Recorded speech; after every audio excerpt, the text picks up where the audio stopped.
Subscribe कीजिए कामयाबी कैसे चैनल को और दबाएं बेल आइकन को ताकि आपको मिल सके हमारी वीडियो सबसे पहले।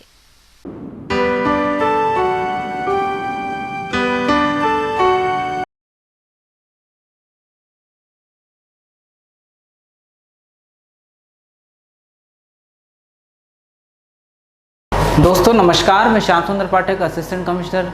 आज जो मेरा वीडियो है वो है based how to crack UPPCS 2020। UPPCS की 2020 की प्री परीक्षा को कैसे क्वालिफाई करें। दोस्तों 15 जून से यदि मैं कैलकुलेट करूं, चूँकि 15 जून से यदि मैं कैलकुलेट करूं तो लगभग ये 117 दिन बैठते हैं। एग्ज़ाम की जो डेट है वो है 11 अक्टूबर। यूपीएससी की डेट जो है वो 4 अक्टूबर है। उसके ठीक एक हफ्ते बाद यूपीपीसीएस की प्री परीक्षा है। यानी कि यूपीएससी की तैयारी करने वालों के लिए बहुत ही गोल्डन चांस है कि वो यूपीपीसीएस की चूँकि एक ही हफ्ते बाद है, बस आपको केवल यूपी स्पेशल पढ़ना है, बाकी पूरी की पूरी तैयारी आपको यूपीपीसीएस में काम देगी। इसलिए ये बहुत ही गोल्डन चांस है। बैक टू बैक प्री परीक्षा है और बैक टू बैक ही मेंस की परीक्षा भी यूपीपीसीएस की है। तो यदि आप यूपीपीसीएस का प्री निकालते हैं तो आपको फ़ायदा मिलेगा। मेंस की चूँकि डेट पहले ही डिक्लेयर की जा चुकी है, इसलिए आपका माइंड मेकअप हो जाना चाहिए। कुछ बच्चों के दिमाग में अभी भी सवाल आ रहा होगा कि सर जैसे पहले डेट हटी, क्या इस बार भी हटेगी। दोस्तों ये बात मैं पहले भी पिछले वीडियो में भी कह चुका हूँ कि डेट के चक्कर में मत पड़िए, एग्ज़ाम हटेगा या नहीं हटेगा, आप अपनी तैयारी पूरी करके रखिए। तो ये मानकर चलिए कि एग्ज़ाम अब नियत तिथि पर ही होगा। और यदि अपनी नियत तिथि पर हो रहा है तो 15 जून से यदि मैं कैलकुलेट करूँ तो 117 दिन बैठते हैं। इसमें से 17 दिन मैं रिवीजन और टेस्ट सीरीज के लिए लगाता हूं, तो आपके पास पूरे 100 दिन हैं।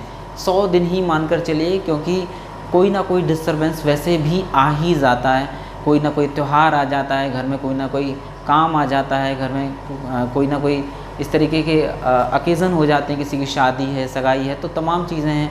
तो इस तरह से मैं मानकर चलूँ तो आपके पास ठीक 100 दिन हैं।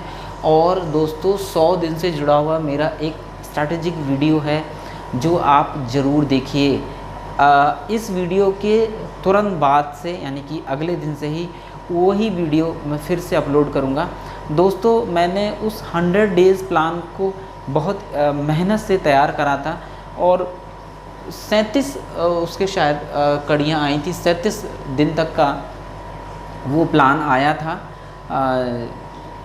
उसके बाद ये प्लान नहीं बन पाया, लेकिन मैं आपको इंश्योर करता हूँ कि अब 38वें दिन से, चूँकि देखिए तैयारी चाहे 19 की हो, 20 की हो, 21 की हो, वो नहीं बदलती।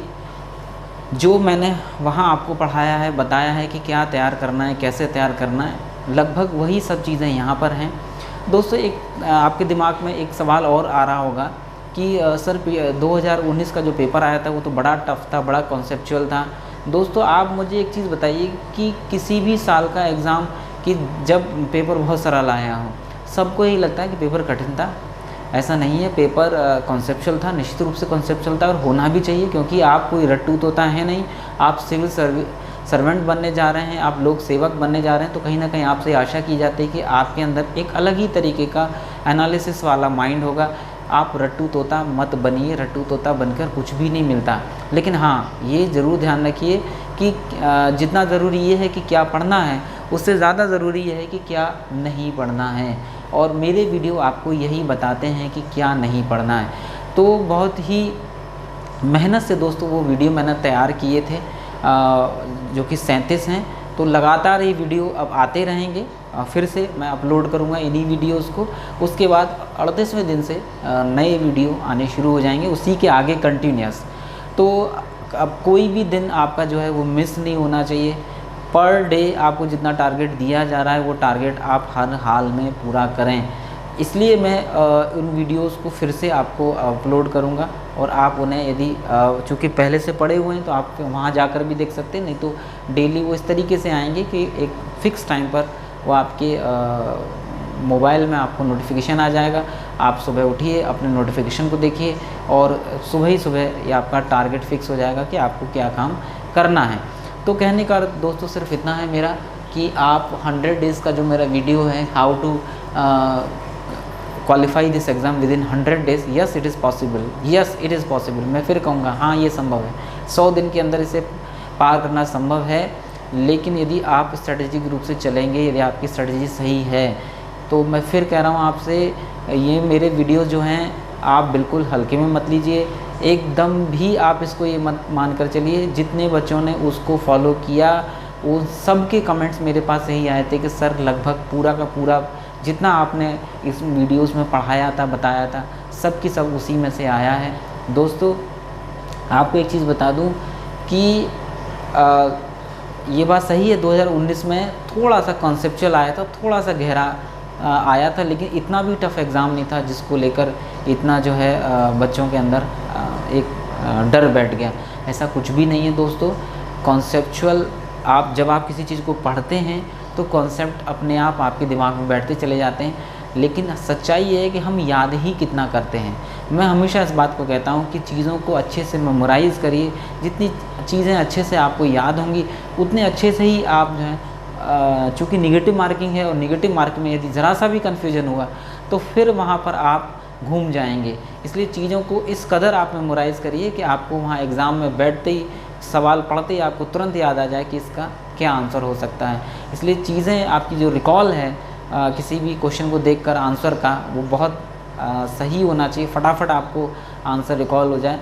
तो आप दोस्तों जितना अच्छे से मेमोराइज़ करेंगे चीज़ों को, उतना ही अच्छे से आप इस एग्ज़ाम को क्वालिफाई कर पाएंगे, इसमें कोई संदेह नहीं है। कोई यदि आपसे कहता हो कि भाई याद करने की ज़रूरत नहीं है, आप पढ़ो, तो आप कितना भी पढ़ लेना, किसी भी किताब को 4 बार पढ़ लेना, चाहे 10 बार पढ़ लेना, जब तक आप जो कम से कम इम्पॉर्टेंट फैक्ट्स हैं यदि आप उन्हीं को नहीं याद करेंगे तो ये एग्ज़ाम क्वालिफाई नहीं हो सकता। तो हमको कॉन्सेप्ट के साथ साथ याद करने पर भी फोकस करना है, और मेरे जो वीडियो हैं वो आपको मदद करेंगे। इसलिए कल से आप जो है एक रूटीन में देखिए। एक चीज़ मैं आपको बता दूं कि इस दुनिया में सबसे महत्वपूर्ण चीज़ यदि कोई है तो वो है डिसिप्लिन, अनुशासन। क्योंकि आप जानते हैं प्रकृति में हर चीज़ अनुशासन से होती है, सूरज अनुशासन से निकलता है, हर चीज़।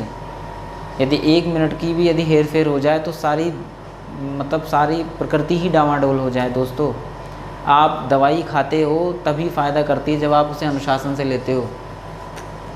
सुबह की दवाई सुबह, दोपहर की दवाई दोपहर को, खाने से पहले वाली खाने से पहले, के बाद वाली खाने के बाद।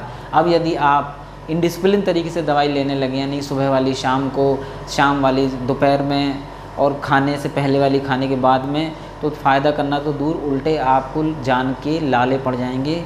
मतलब सच तो ये है कि हो सकता है आप और ज़्यादा बीमार पड़ जाएं। तो दवाइयाँ फ़ायदा नहीं करती जितना डिसिप्लिन से ली गई दवाइयाँ फ़ायदा ही तब करती हैं जब वो डिसिप्लिन से लिए जाएं। इसी तरीके से आपकी पढ़ाई, आपकी मेहनत तभी फ़ायदा करेगी जब आप डिसिप्लिन से पढ़ेंगे। और डिसिप्लिन का मतलब है कि जो चीज़ आपने अपने लिए फ़ाइनल कर दी, फिक्स कर दी, उसको एट एनी कॉस्ट आपको उसे करना है। तो पूरी डिसिप्लिन के साथ तैयारी करिए, पूरी ईमानदारी के साथ तैयारी करिए। ये 100 डेज़ के प्लान को आप पूरी डिसिप्लिन के साथ फॉलो करिए और तब आप एग्ज़ाम देने जाइए। मैं गारंटी लेता हूँ कि आप कंफर्टेबल स्थिति में होंगे इस एग्ज़ाम को निकालने में। इसके साथ साथ टेस्ट सीरीज के लिए भी समय ज़रूर निकालिए, ओके। और कैसे आपको पढ़ना है वो आप मेरे 100 डेज़ के वीडियो के प्लान में आप बहुत अच्छे से देख सकते हैं, ओके। तो टेस्ट सीरीज़ भी मैं जैसा कि मैंने कहा है कि मैं आपको टेस्ट सीरीज़ अवेलेबल कराऊंगा, और आप मुझसे क्लासेस में सीधा जुड़ सकते हैं, वो मैं आपको बता चुका हूँ कैसे उसका जुड़ने का तरीका है। तो दोस्तों आइए इस एग्ज़ाम को क्वालिफाई करने में आप और मैं, यानी हम दोनों ही मेहनत करते हैं, और कामयाबी पाने के लिए जितनी जी तोड़ कोशिश कर सकते हैं उतनी करने की कोशिश करें। दोस्तों इसी आशा और शुभकामना के साथ कि आपने जो सपना देखा है उसे आप एक दिन हकीकत में बदलेंगे, अपने घर, परिवार, देश, समाज का नाम रोशन करेंगे। मैं अपनी वाणी को विराम देता हूँ। नमस्कार दोस्तों। सब्सक्राइब कीजिए कामयाबी कैसे चैनल को और दबाएं बेल आइकन को ताकि आपको मिल सके हमारी वीडियो सबसे पहले।